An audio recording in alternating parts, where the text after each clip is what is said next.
श्रीगणपतिस्तोत्र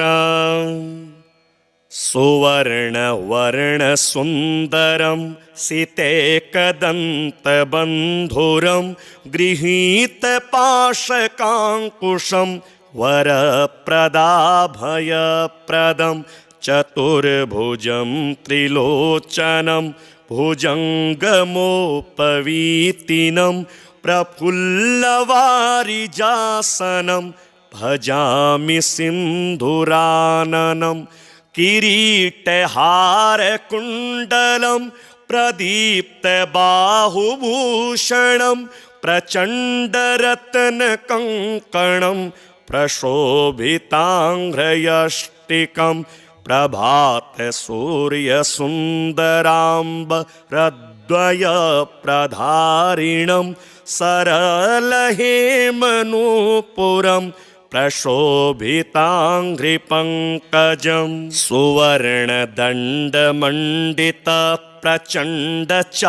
सुवर्णदण्डमण्डितप्रचण्डचारुचामरं गृहप्रतीर्णसुन्दरं युगक्षणं प्रमोदितं कवीन्द्रचित्तरञ्जकं महाविपत्तिभञ्जकं षडक्षरस्वरूपिणं भजेद्गजेन्द्ररूपिणं विरिञ्चि विष्णुवन्दितं विरूपलोचनस्तुतिं गिरीशदर्शनेच्छया समर्पितं पराशया निरन्तरं सुरासुरे सुपुत्रवामलोचने महामखेष्टमिष्टकर्मसु भजामि तुन्दिलं मदोघलोब्धचञ्चलार्कमञ्जुगुञ्जितावरं प्रबुद्धचित्तरञ्जकं प्रमोदकर्णचालकम् अनन्यभक्तिमानवं प्रचण्डमुक्तिदायकं नमामि नित्यमादरेण वक्रतुण्डनायकम् दारिद्र्यविद्रावणमाशुकामदं स्तोत्रं पठेदेत्तदजस्त्रमादरात् पुत्री कलत्रस्वजनेषु मैत्री पुमान्मवेदे कवरप्रसादात् सुवर्णवर्णसुन्दरं सितेकदन्तबन्धुरं गृहीतपाशकाङ्कुशं वरप्रदाभयप्रदं चतुर्भुजं त्रिलोचनं भुजङ्गमोपवीतिनं प्रफुल्लवारिजासनं भजामि सिन्धुराननं किरीटहारकुण्डलं प्रदीप्तबाहुभूषणं प्रचण्डरत्नकङ्कणं प्रशोभिताङ्घ्रयष्टिकं प्रभातसूर्यसुन्दराम्बरद्वयप्रधारिणं सरलहेमनूपुरं प्रशोभिताङ्घ्रिपङ्कजं सुवर्णदण्डमण्डितप्रचण्डचारुचामरं गृहप्रतीर्णसुन्दरं युगक्षणं प्रमोदितं कवीन्द्रचित्तरञ्जकं महाविपत्तिभञ्जकं षडक्षरस्वरूपिणं भजेद्गजेन्द्ररूपिणं विरिञ्चि विष्णुवन्दितं विरूपलोचनस्तुतिं गिरीशदर्शनेच्छया समर्पितं पराशया निरन्तरं सुरासुरे सुपुत्रवामलोचने महामखेष्टमिष्टकर्मसु भजामि तुन्दिलं मदोघलोब्धचञ्चलार्कमञ्जुगुञ्जितावरं प्रबुद्धचित्तरञ्जकं प्रमोदकर्णचालकम् अनन्यभक्तिमानवं प्रचण्डमुक्तिदायकं नमामि नित्यमादरेण वक्रतुण्डनायकम्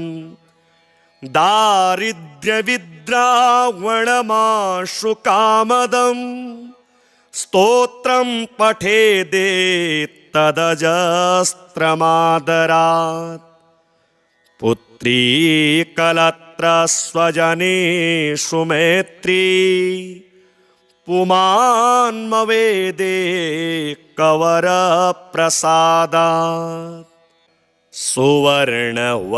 सुवर्णवर्णसुन्दरं सितेकदन्तबन्धुरं गृहीतपाशकाङ्कुशं वरप्रदाभयप्रदं चतुर्भुजं त्रिलोचनं भुजङ्गमोपवीतिनं प्रफुल्लवारिजासनं भजामि सिन्धुराननं किरीटहारकुण्डलं प्रदीप्तबाहुभूषणं प्रचण्डरत्नकङ्कणं प्रशोभिताङ्घ्रयष्टिकं प्रभातसूर्यसुन्दराम्बरद्वयप्रधारिणं सरलहेमनूपुरं प्रशोभिताङ्घ्रिपङ्कजं सुवर्णदण्डमण्डितप्रचण्डचारुचामरं गृहप्रतीर्णसुन्दरं युगक्षणं प्रमोदितं कवीन्द्रचित्तरञ्जकं महाविपत्तिभञ्जकं षडक्षरस्वरूपिणं भजेद्गजेन्द्ररूपिणं विरिञ्चि विष्णुवन्दितं विरूपलोचनस्तुतिं गिरीशदर्शनेच्छया समर्पितं पराशया निरन्तरं सुरासुरे सुपुत्रवामलोचने महामखेष्टमिष्टकर्मसु भजामि तुन्दिलं मदौघलोब्धचञ्चलार्कमञ्जुगुञ्जितावरं प्रबुद्धचित्तरञ्जकं प्रमोदकर्णचालकम् अनन्यभक्तिमानवं प्रचण्डमुक्तिदायकं नमामि नित्यमादरेण वक्रतुण्डनायकम् दारिद्र्यविद्रावणमाशुकामदम् स्तोत्रं पठेदेत्तदजस्त्रमादरात् पुत्री कलत्रस्वजनेषु मैत्री पुमान्मवेदे कवरप्रसादात्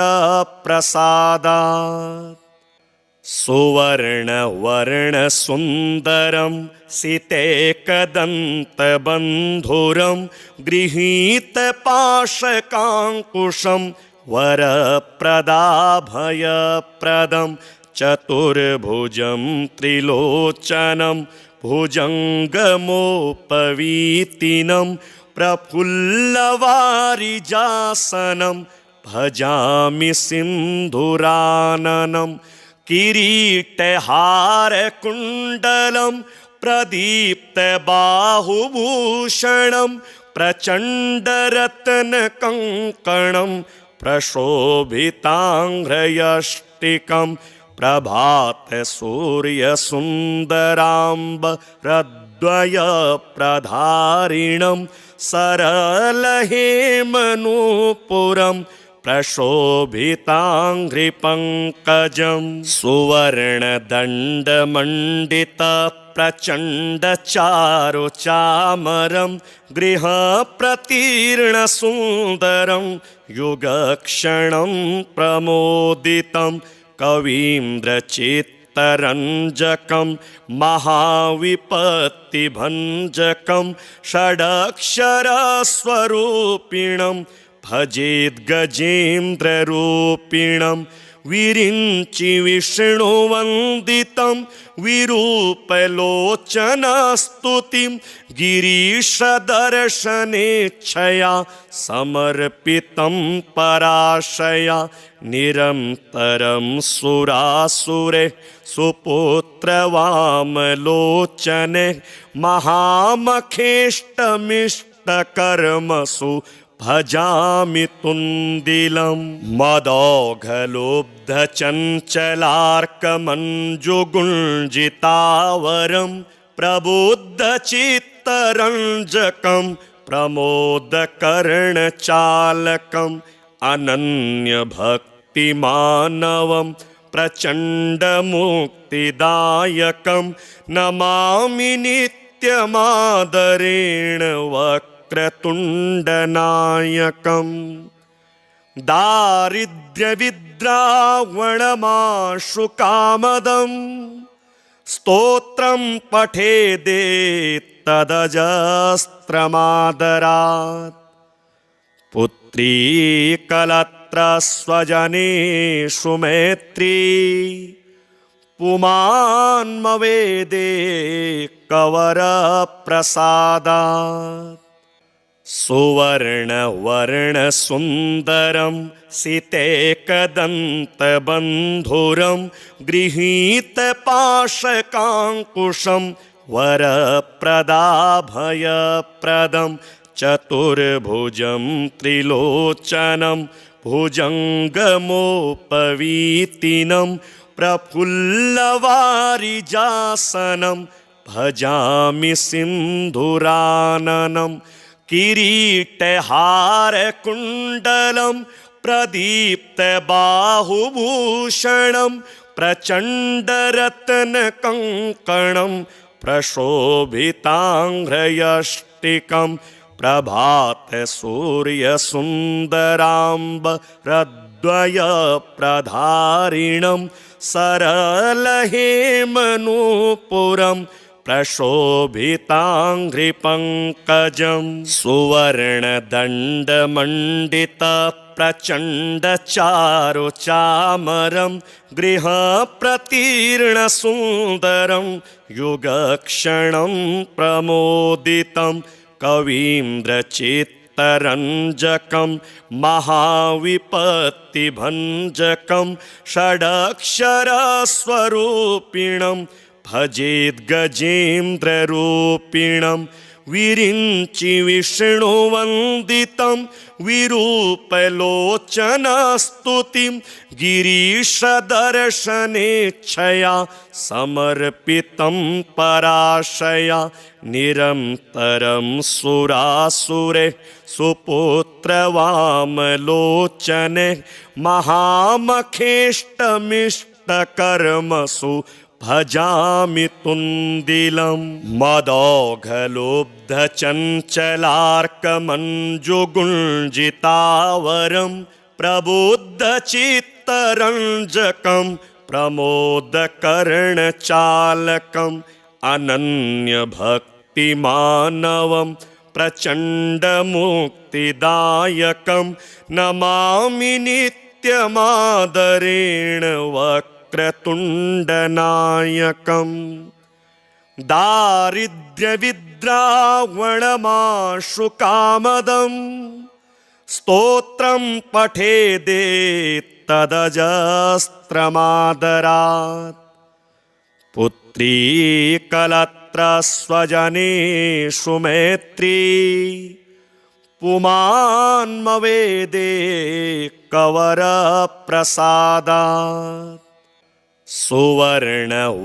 सुवर्णवर्णसुन्दरं सितेकदन्तबन्धुरं गृहीतपाशकाङ्कुशं वरप्रदाभयप्रदं चतुर्भुजं त्रिलोचनं भुजङ्गमोपवीतिनं प्रफुल्लवारिजासनं भजामि सिन्धुराननं किरीटहारकुण्डलं प्रदीप्तबाहुभूषणं प्रचण्डरत्नकङ्कणं प्रशोभिताङ्घ्रयष्टिकं प्रभातसूर्यसुन्दराम्बरद्वयप्रधारिणं सरलहेमनूपुरं प्रशोभिताङ्घ्रिपङ्कजं सुवर्णदण्डमण्डितप्रचण्डचारुचामरं गृहप्रतीर्णसुन्दरं युगक्षणं प्रमोदितं कवीन्द्रचित्तरञ्जकं महाविपत्तिभञ्जकं षडक्षरस्वरूपिणं भजेद्गजेन्द्ररूपिणं विरिञ्चि विष्णुवन्दितं विरूपलोचनस्तुतिं गिरीशदर्शनेच्छया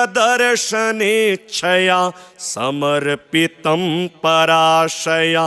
निरन्तरं सुरासुरे सुपुत्रवामलोचने महामखेष्टमिष्टकर्मसु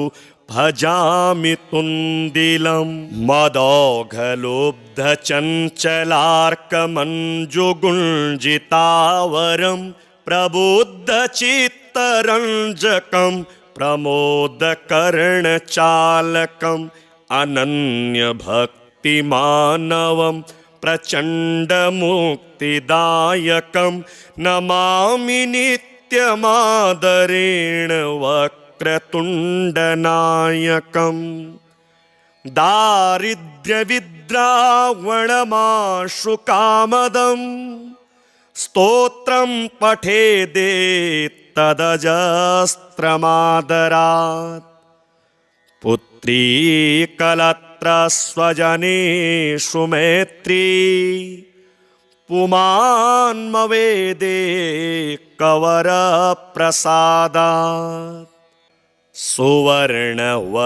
सुवर्णवर्णसुन्दरं सितेकदन्तबन्धुरं गृहीतपाशकाङ्कुशं वरप्रदाभयप्रदं चतुर्भुजं त्रिलोचनं भुजङ्गमोपवीतिनं प्रफुल्लवारिजासनं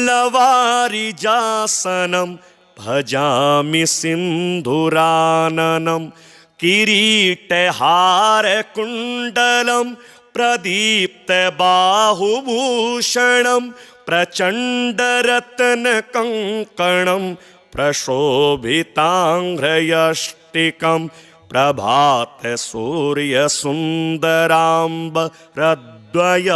प्रभातसूर्यसुन्दराम्बरद्वयप्रधारिणं सरलहेमनूपुरं प्रशोभिताङ्घ्रिपङ्कजं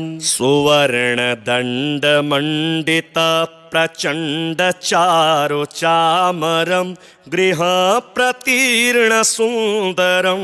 युगक्षणं प्रमोदितं कवीन्द्रचित्तरञ्जकं महाविपत्तिभञ्जकं षडक्षरस्वरूपिणं भजेद्गजेन्द्ररूपिणं विरिञ्चि विष्णुवन्दितं विरूपलोचनस्तुतिं गिरीशदर्शनेच्छया समर्पितं पराशया निरन्तरं सुरासुरे सुपुत्रवामलोचने महामखेष्टमिष्टकर्मसु भजामि तुन्दिलं मदोघलोब्धचञ्चलार्कमञ्जुगुञ्जितावरं प्रबुद्धचित्तरञ्जकं प्रमोदकर्णचालकम् अनन्यभक्तिमानवं प्रचण्डमुक्तिदायकं नमामि नित्यमादरेण वक्रतुण्डनायकम् दारिद्र्यविद्रावणमाशुकामदं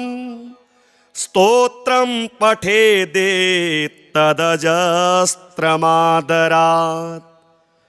पुत्री कलत्रस्वजनेषु मैत्री पुमान्मवेदे कवरप्रसादात् सुवर्णवर्णसुन्दरं सितेकदन्तबन्धुरं गृहीतपाशकाङ्कुशं वरप्रदाभयप्रदं चतुर्भुजं त्रिलोचनं भुजङ्गमोपवीतिनं प्रफुल्लवारिजासनं भजामि सिन्धुराननं किरीटहारकुण्डलं प्रदीप्तबाहुभूषणं प्रचण्डरत्नकङ्कणं प्रशोभिताङ्घ्रयष्टिकं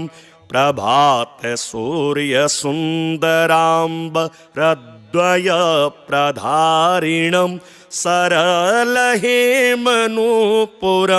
प्रशोभिताङ्घ्रिपङ्कजं सुवर्णदण्डमण्डितप्रचण्डचारुचामरं गृहप्रतीर्णसुन्दरं युगक्षणं प्रमोदितं कवीन्द्रचित्तरञ्जकं महाविपत्तिभञ्जकं षडक्षरस्वरूपिणं भजेद्गजेन्द्ररूपिणं विरिञ्चि विष्णुवन्दितं विरूपलोचनस्तुतिं गिरीशदर्शनेच्छया समर्पितं पराशया निरन्तरं सुरासुरे सुपुत्रवामलोचने महामखेष्टमिष्टकर्मसु भजामि तुन्दिलं मदोघलोब्धचञ्चलार्कमञ्जुगुञ्जितावरं प्रबुद्धचित्तरञ्जकं प्रमोदकर्णचालकम् अनन्यभक्तिमानवं प्रचण्डमुक्तिदायकं नमामि नित्यमादरेण वक्रतुण्डनायकम्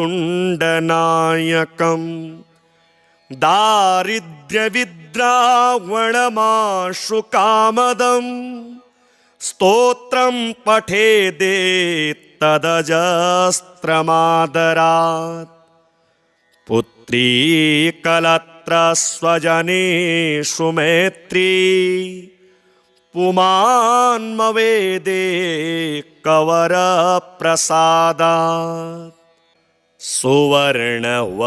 सुवर्णवर्णसुन्दरं सितेकदन्तबन्धुरं गृहीतपाशकाङ्कुशं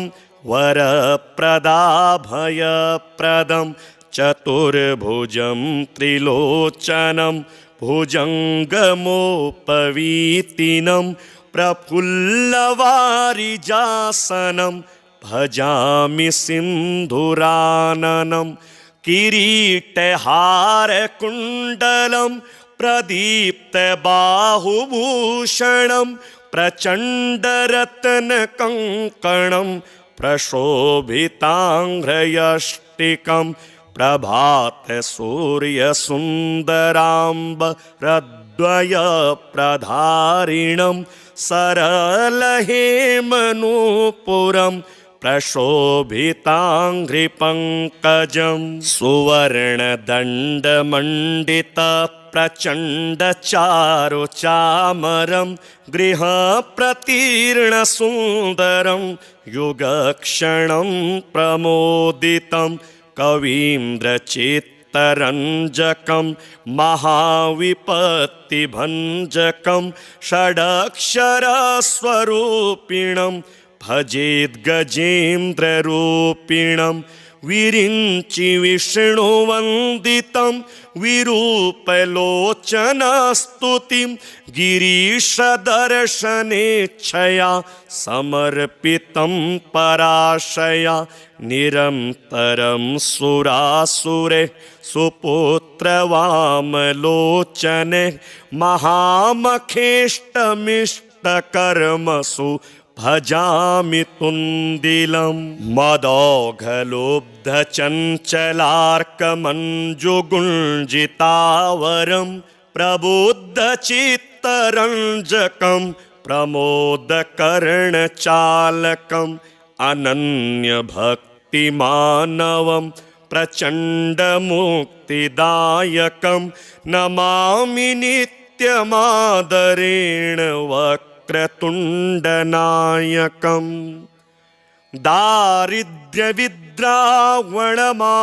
दारिद्र्यविद्रावणमाशुकामदम् स्तोत्रं पठेदेत्तदजस्त्रमादरात् पुत्री कलत्रस्वजनेषु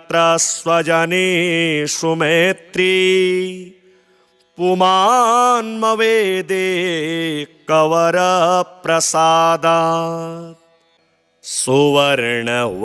सुवर्णवर्णसुन्दरं सितेकदन्तबन्धुरं गृहीतपाशकाङ्कुशं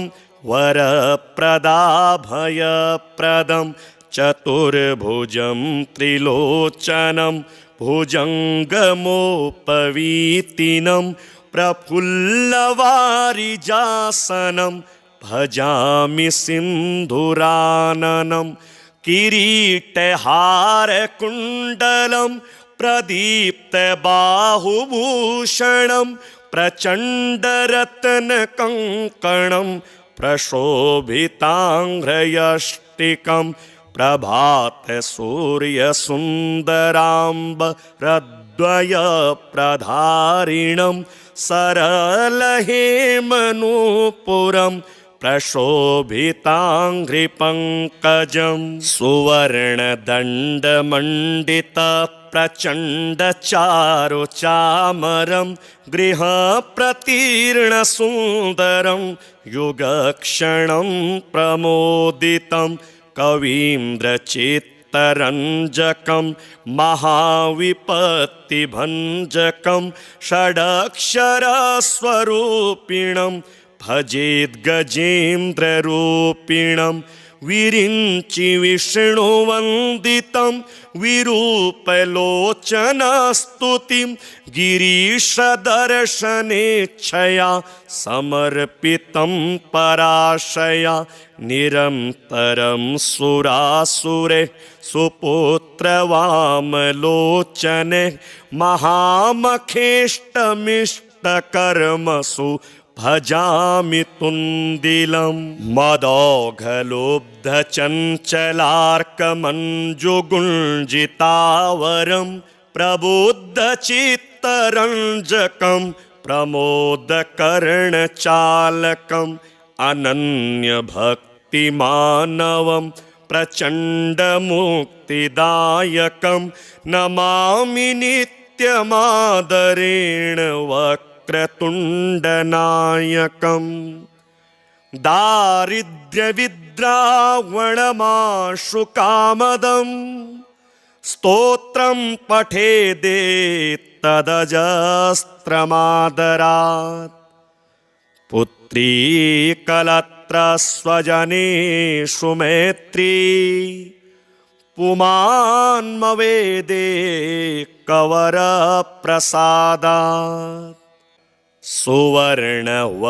सुवर्णवर्णसुन्दरं सितेकदन्तबन्धुरं गृहीतपाशकाङ्कुशं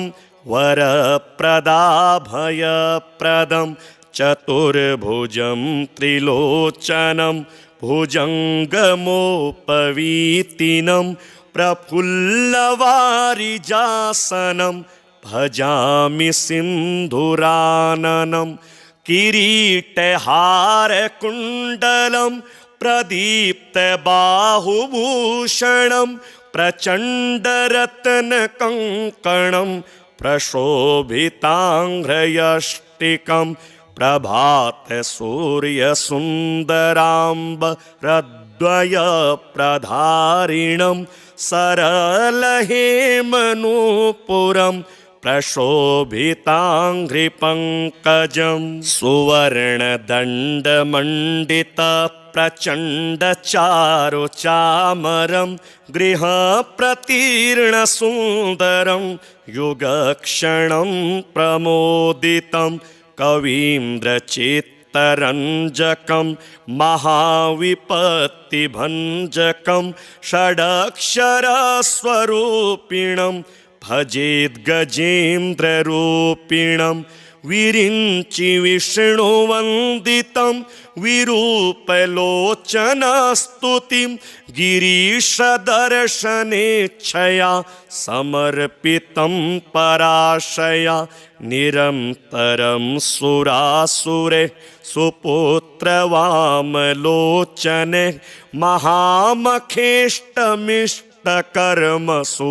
भजामि तुन्दिलं मदौघलोब्धचञ्चलार्कमञ्जुगुञ्जितावरं प्रबुद्धचित्तरञ्जकं प्रमोदकर्णचालकम् अनन्यभक्तिमानवं प्रचण्डमुक्तिदायकं नमामि नित्यमादरेण वक्रतुण्डनायकम् दारिद्र्यविद्रावणमाशुकामदं स्तोत्रं पठेदेत्तदजस्त्रमादरात् पुत्री कलत्रस्वजनेषु मैत्री पुमान्मवेदे कवरप्रसादात् सुवर्णवर्णसुन्दरं सितेकदन्तबन्धुरं गृहीतपाशकाङ्कुशं वरप्रदाभयप्रदं चतुर्भुजं त्रिलोचनं भुजङ्गमोपवीतिनं प्रफुल्लवारिजासनं भजामि सिन्धुराननं किरीटहारकुण्डलं प्रदीप्तबाहुभूषणं प्रचण्डरत्नकङ्कणं प्रशोभिताङ्घ्रयष्टिकं प्रभातसूर्यसुन्दराम्बरद्वयप्रधारिणं सरलहेमनूपुरं प्रशोभिताङ्घ्रिपङ्कजं सुवर्णदण्डमण्डितप्रचण्डचारुचामरं गृहप्रतीर्णसुन्दरं युगक्षणं प्रमोदितं कवीन्द्रचित्तरञ्जकं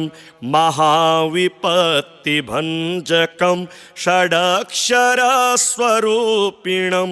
भजेद्गजेन्द्ररूपिणं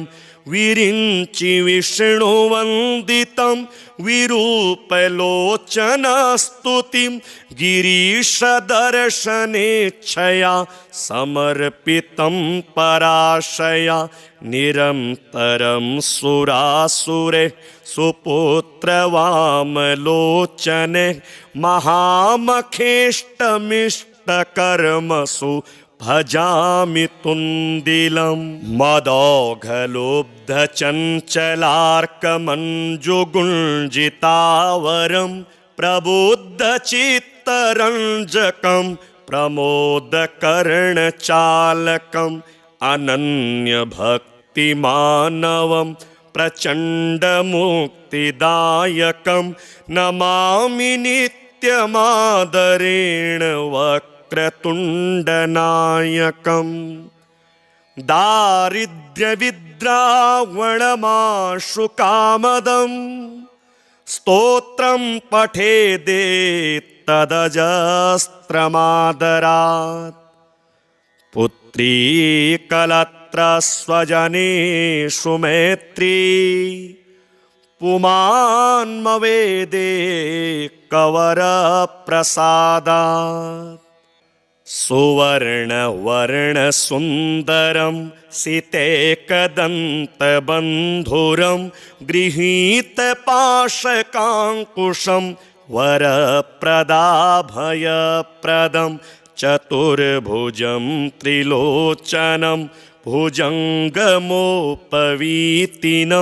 प्रफुल्लवारिजासनं भजामि सिन्धुराननं किरीटहारकुण्डलं प्रदीप्तबाहुभूषणं प्रचण्डरत्नकङ्कणं प्रशोभिताङ्घ्रयष्टिकं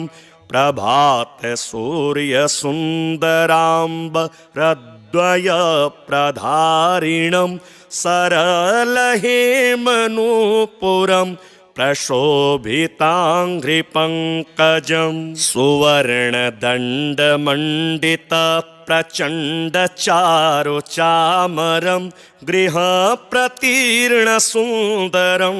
युगक्षणं प्रमोदितं कवीन्द्रचित्तरञ्जकं महाविपत्तिभञ्जकं षडक्षरस्वरूपिणं भजेद्गजेन्द्ररूपिणं विरिञ्चि विष्णुवन्दितं विरूपलोचनस्तुतिं गिरीशदर्शनेच्छया समर्पितं पराशया निरन्तरं सुरासुरे सुपुत्रवामलोचने महामखेष्टमिष्टकर्मसु भजामि तुन्दिलं मदोघलोब्धचञ्चलार्कमञ्जुगुञ्जितावरं प्रबुद्धचित्तरञ्जकं प्रमोदकर्णचालकम् अनन्यभक्तिमानवं प्रचण्डमुक्तिदायकं नमामि नित्यमादरेण वक्रतुण्डनायकम् दारिद्र्यविद्रावणमाशुकामदं स्तोत्रं पठेदेत्तदजस्त्रमादरात् पुत्री कलत्रस्वजनेषु मैत्री पुमान्मवेदे कवरप्रसादात्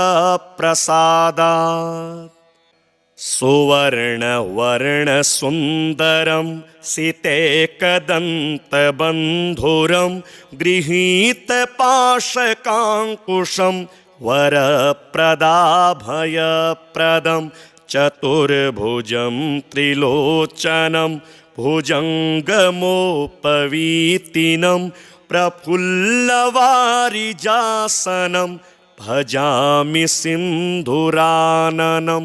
किरीटहारकुण्डलं प्रदीप्तबाहुभूषणं प्रचण्डरत्नकङ्कणं प्रशोभिताङ्घ्रयष्टिकं प्रभातसूर्यसुन्दराम्बरद्वयप्रधारिणं सरलहेमनूपुरं प्रशोभिताङ्घ्रिपङ्कजं सुवर्णदण्डमण्डितप्रचण्डचारुचामरं गृहप्रतीर्णसुन्दरं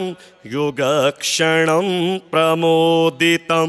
कवीन्द्रचित्तरञ्जकं महाविपत्तिभञ्जकं षडक्षरस्वरूपिणं भजेद्गजेन्द्ररूपिणं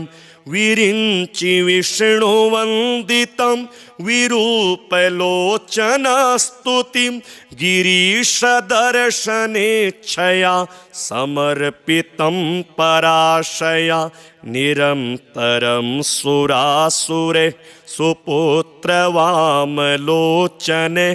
महामखेष्टमिष्टकर्मसु भजामि तुन्दिलं मदोघलोब्धचञ्चलार्कमञ्जुगुञ्जितावरं प्रबुद्धचित्तरञ्जकं प्रमोदकर्णचालकम् अनन्यभक्तिमानवं प्रचण्डमुक्तिदायकं नमामि नित्यमादरेण वक्रतुण्डनायकम्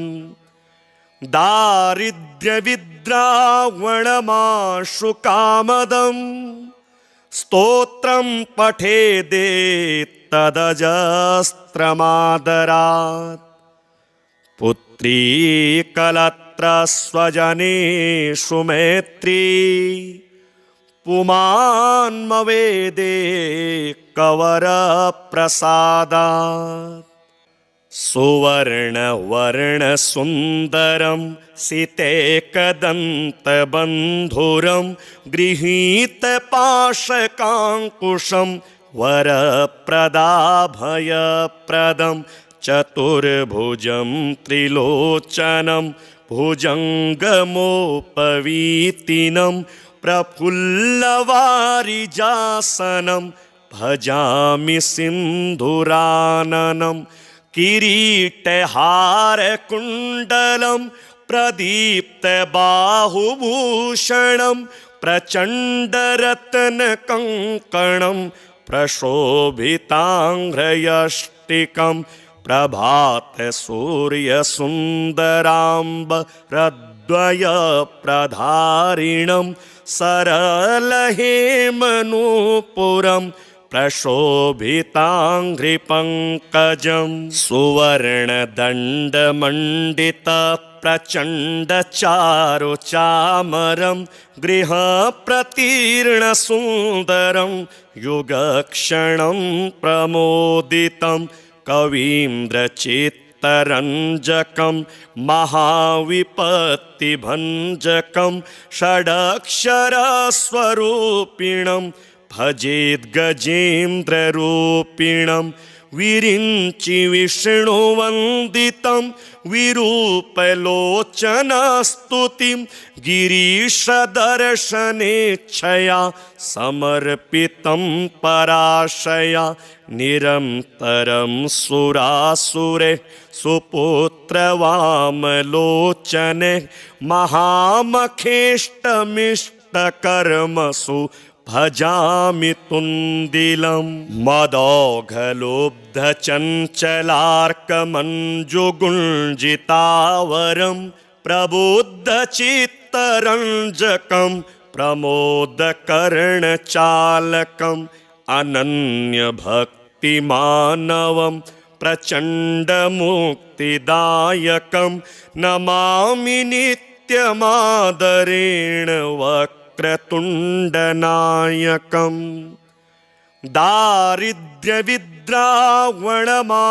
दारिद्र्यविद्रावणमाशुकामदम्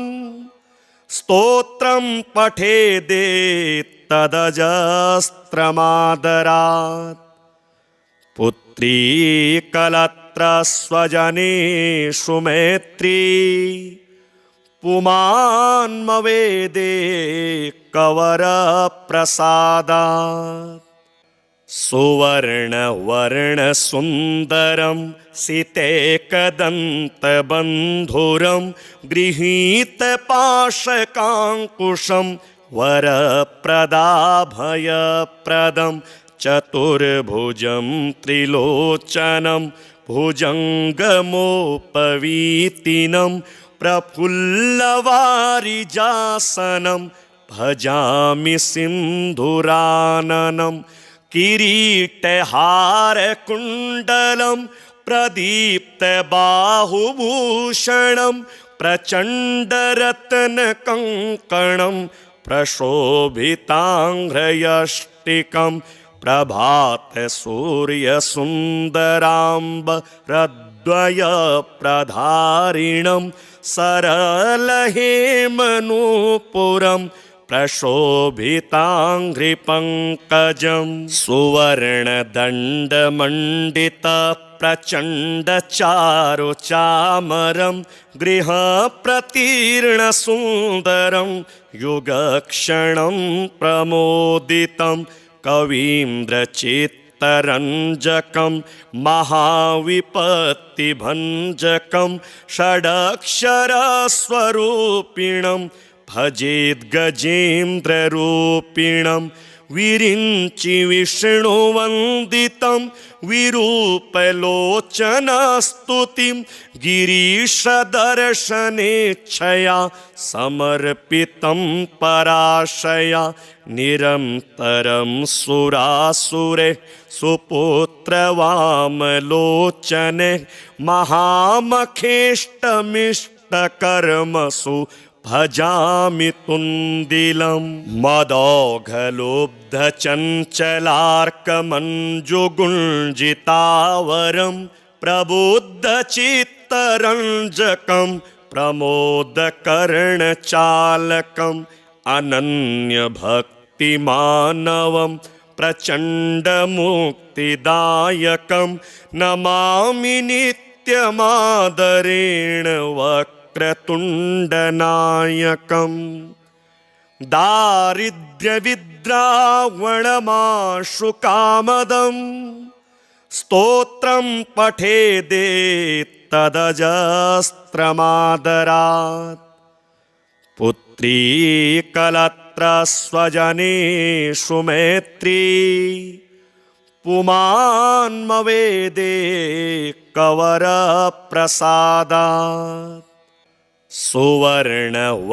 सुवर्णवर्णसुन्दरं सितेकदन्तबन्धुरं गृहीतपाशकाङ्कुशं वरप्रदाभयप्रदं चतुर्भुजं त्रिलोचनं भुजङ्गमोपवीतिनं प्रफुल्लवारिजासनं भजामि सिन्धुराननं किरीटहारकुण्डलं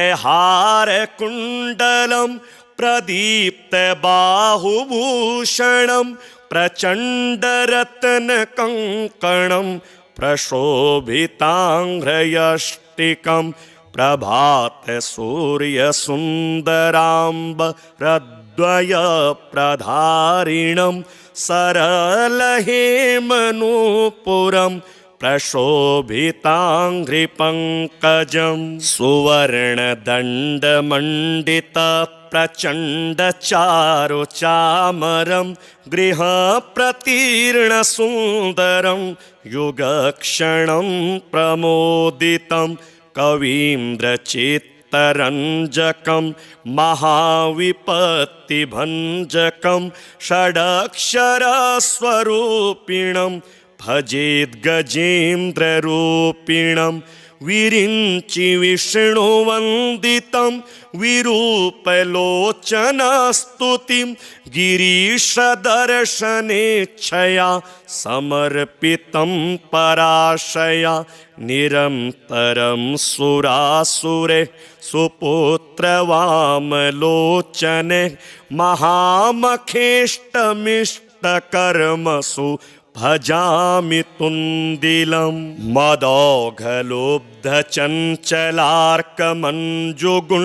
मदौघलोब्धचञ्चलार्कमञ्जुगुञ्जितावरं प्रबुद्धचित्तरञ्जकं प्रमोदकर्णचालकम् अनन्यभक्तिमानवं प्रचण्डमुक्तिदायकं नमामि नित्यमादरेण वक्रतुण्डनायकम् दारिद्र्यविद्रावणमाशुकामदं स्तोत्रं पठेदेत्तदजस्त्रमादरात्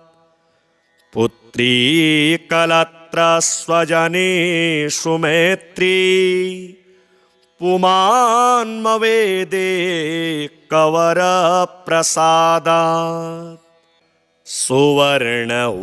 सुवर्णवर्णसुन्दरं सितेकदन्तबन्धुरं गृहीतपाशकाङ्कुशं वरप्रदाभयप्रदं चतुर्भुजं त्रिलोचनं भुजङ्गमोपवीतिनं प्रफुल्लवारिजासनं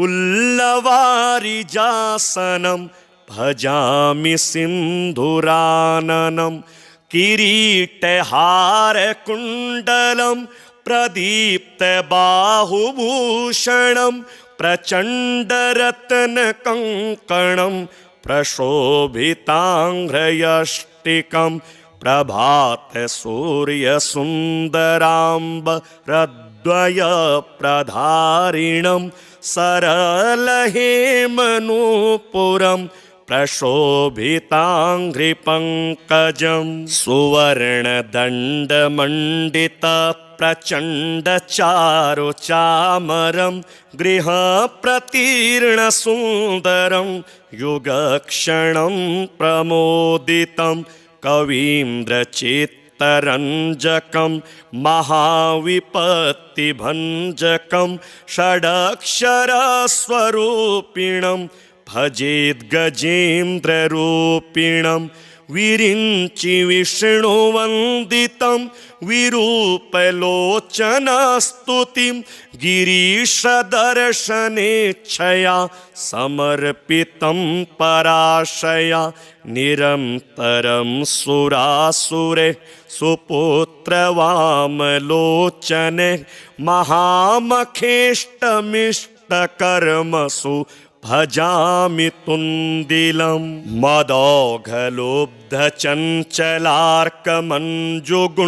मदोघलोब्धचञ्चलार्कमञ्जुगुञ्जितावरं प्रबुद्धचित्तरञ्जकं प्रमोदकर्णचालकम् अनन्यभक्तिमानवं प्रचण्डमुक्तिदायकं नमामि नित्यमादरेण वक्रतुण्डनायकम् दारिद्र्यविद्रावणमाशुकामदं स्तोत्रं पठेदेत्तदजस्त्रमादरात् पुत्री कलत्रस्वजनेषु मैत्री पुमान्मवेदे कवरप्रसादात्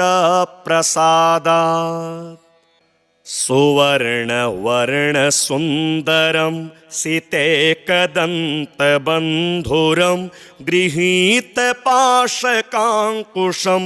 वरप्रदाभयप्रदं चतुर्भुजं त्रिलोचनं भुजङ्गमोपवीतिनं प्रफुल्लवारिजासनं भजामि सिन्धुराननं किरीटहारकुण्डलं प्रदीप्तबाहुभूषणं प्रचण्डरत्नकङ्कणं प्रशोभिताङ्घ्रयष्टिकं प्रभातसूर्यसुन्दराम्बरद्वयप्रधारिणं सरलहेमनूपुरं प्रशोभिताङ्घ्रिपङ्कजं सुवर्णदण्डमण्डितप्रचण्डचारुचामरं गृहप्रतीर्णसुन्दरं युगक्षणं प्रमोदितं कवीन्द्रचित्तरञ्जकं महाविपत्तिभञ्जकं षडक्षरस्वरूपिणं भजेद्गजेन्द्ररूपिणं विरिञ्चि विष्णुवन्दितं विरूपलोचनस्तुतिं गिरीशदर्शनेच्छया समर्पितं पराशया निरन्तरं सुरासुरे सुपुत्रवामलोचने महामखेष्टमिष्टकर्मसु भजामि तुन्दिलं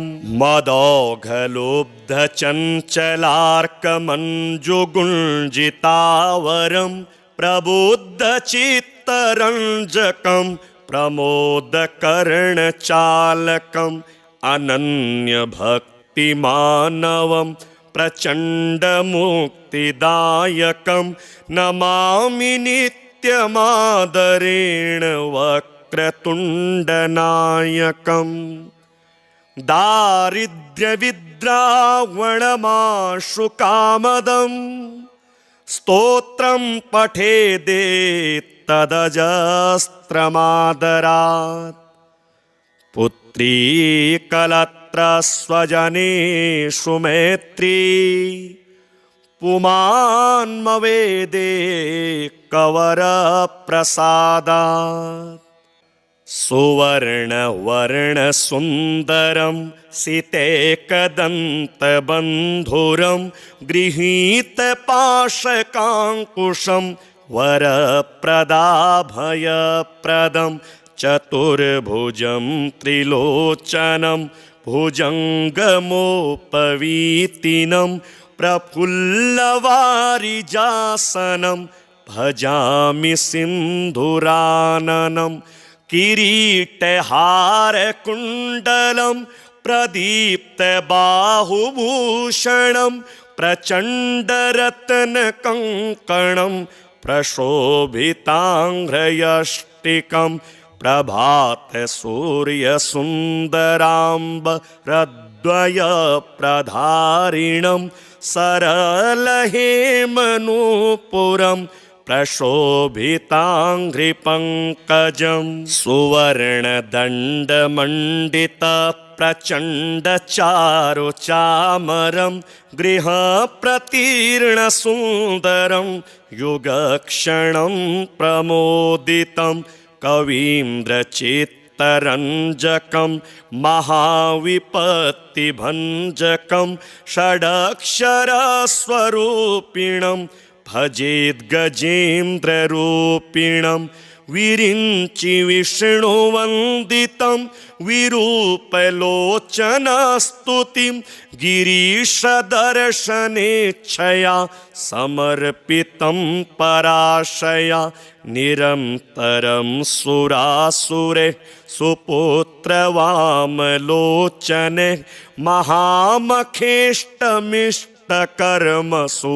भजामि तुन्दिलं मदौघलोब्धचञ्चलार्कमञ्जुगुञ्जितावरं प्रबुद्धचित्तरञ्जकं प्रमोदकर्णचालकम् अनन्यभक्तिमानवं प्रचण्डमुक्तिदायकं नमामि नित्यमादरेण वक्रतुण्डनायकम् दारिद्र्यविद्रावणमाशुकामदं स्तोत्रं पठेदेत्तदजस्त्रमादरात् पुत्री कलत्रस्वजनेषु मैत्री पुमान्मवेदे कवरप्रसादात्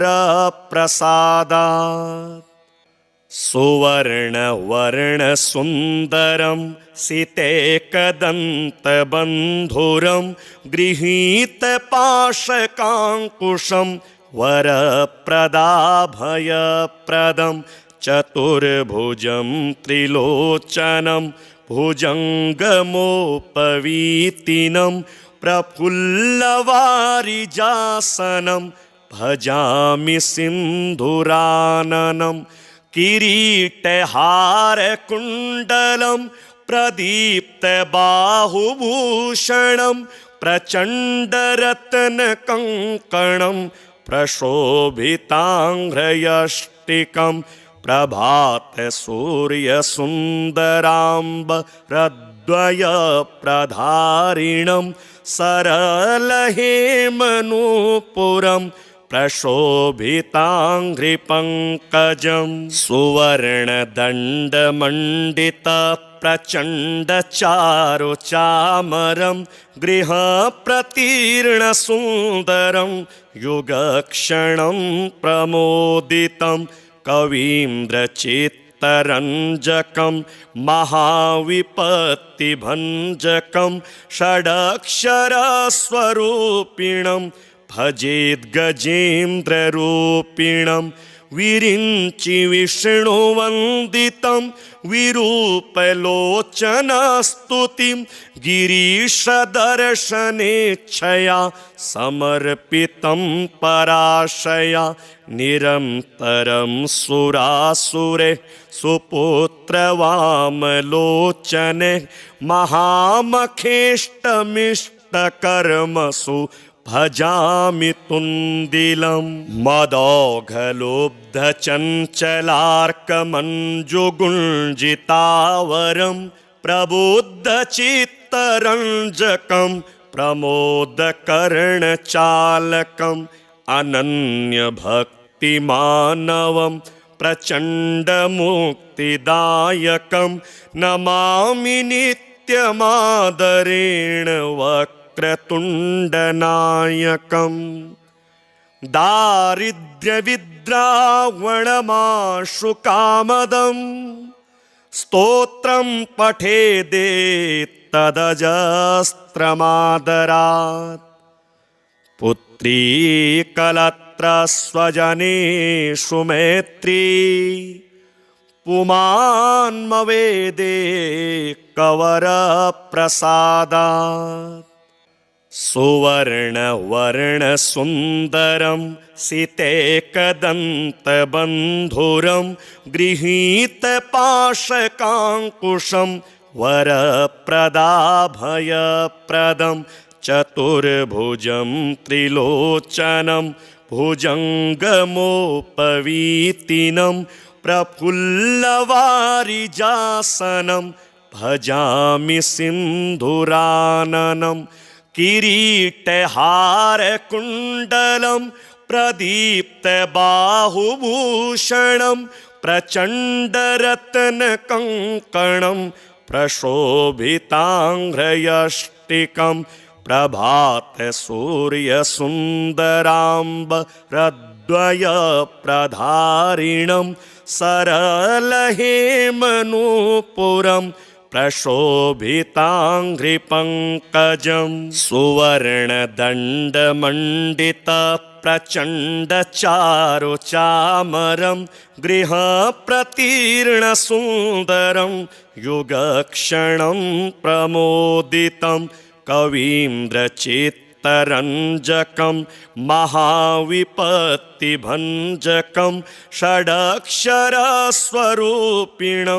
भजेद्गजेन्द्ररूपिणं विरिञ्चि विष्णुवन्दितं विरूपलोचनस्तुतिं गिरीशदर्शनेच्छया समर्पितं पराशया निरन्तरं सुरासुरे सुपुत्रवामलोचने महामखेष्टमिष्टकर्मसु